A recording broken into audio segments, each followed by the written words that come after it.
Business on Purpose podcast.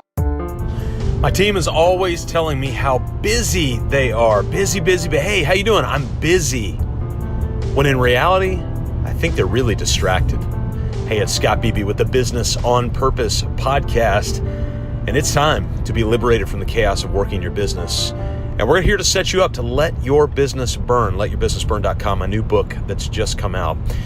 We just got off of a coaching call, and a heroic small business owner came out and he said, man, I'm really trying to teach my team time management. And I appreciated the candor and also the empathy of this business owner for his team to be able to equip them and leverage them with an idea of time management and what that looked like. And there was something that he mentioned that was really telling. He said, yeah, they spend some time on some personal things, and I'd like for them to stay focused, and that's really hard and all that. But what I really feel like is they're more distracted than anything else. And the distraction is what's leading to the last minute hustle, the last minute busyness. Oh, I wasn't able to get that. Why? Is it because 40 hours a week is not enough time? No. And in most cases, it's way more than enough time. The reality is what happens. There's great studies out. They're all over the place now. It used to be just a few years ago that was just one or two. But now there's compounding studies. There's study upon study essentially saying that if you are distracted, if you get off task, if you're in a deep focus of work and you get off task, it's going to take you on average 23 to 30 minutes to get back to that level of depth that you are in that task.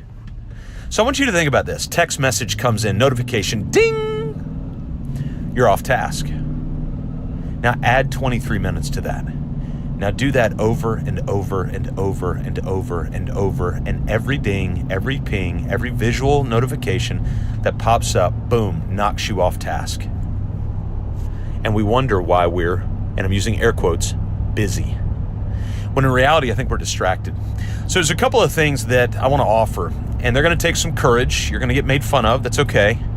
They're going to take some courage. I heard a speaker just yesterday actually said something really interesting. He said, when Madeleine Albright was trying to take a stand because she was actually born within, I think he had mentioned she was born within a Nazi concentration camp. I need to look that up and cross-reference that. But if that's true, then to rise to the level of power within the world's most powerful country at that moment, and to provide the type of leadership that she did, and there was a decision that had to be made, and within the context of that decision, the leadership at the time had made a decision to not go with her. And it was having to do something, I think it was the Rwandan genocide, and putting troops in there, keeping them there, pulling them out.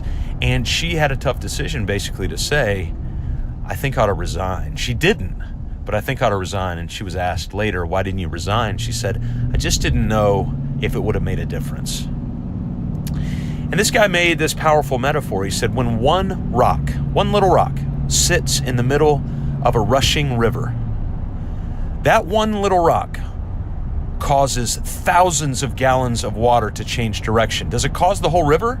Not necessarily. But for those thousands of gallons which will rush across that rock over the hours and the days and the weeks and the months and the years, it causes the change of course of thousands of gallons of water. But what he said behind it was really interesting. He said it causes a little pool of water just behind the rock. You can visualize it.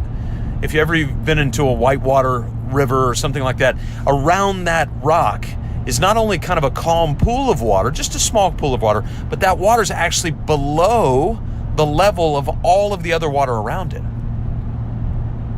And so that rock has caused a shift in perspective of the water that comes right around it, and it's disrupted the flow. Has it changed the whole course of the river? No, but it has disrupted the flow for that water that comes across it. There is value in that. And so you as a business owner, when you can stand in the river and to create that move around. So what are a couple of the tools that you can use to stand in the middle of the river? I would like to ask you to make a mandate that all team members turn their notifications off. Email notifications, text notification, ding notifications of any apps on their phones and on their emails. Off. Not like silenced or, no, off. Why? It's because the second that one of those impulses come in, your team member is now subjugated to that other person's agenda for them. So if I call you on the phone, you're now on my agenda, not on yours. If I shoot you a text and you look at it, you're now on my agenda, not on yours. If I send you an email and you look at it, you are now on my agenda and not your own. Somebody once said that email is someone else's agenda for your day. It's very true.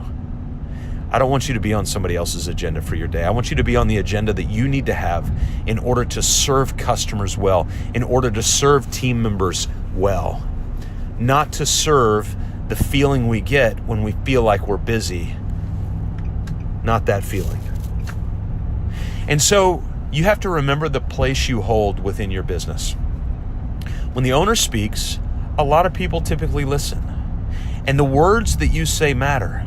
So if you go tell a team member, I want you to turn all your notifications off, and I'm not making it an option, that supports that team member for being less distracted. The other thing is, when you tell them, hey, I want you to begin to work on an ideal weekly schedule, and if I interrupt you in a block of time where you have something on your schedule from 10 to 11 that says, I'm doing estimates right now, if I interrupt you, you have every right to say, hey, I'm in this block of time right now. I'm happy to stop and work on what you want me to work on, owner.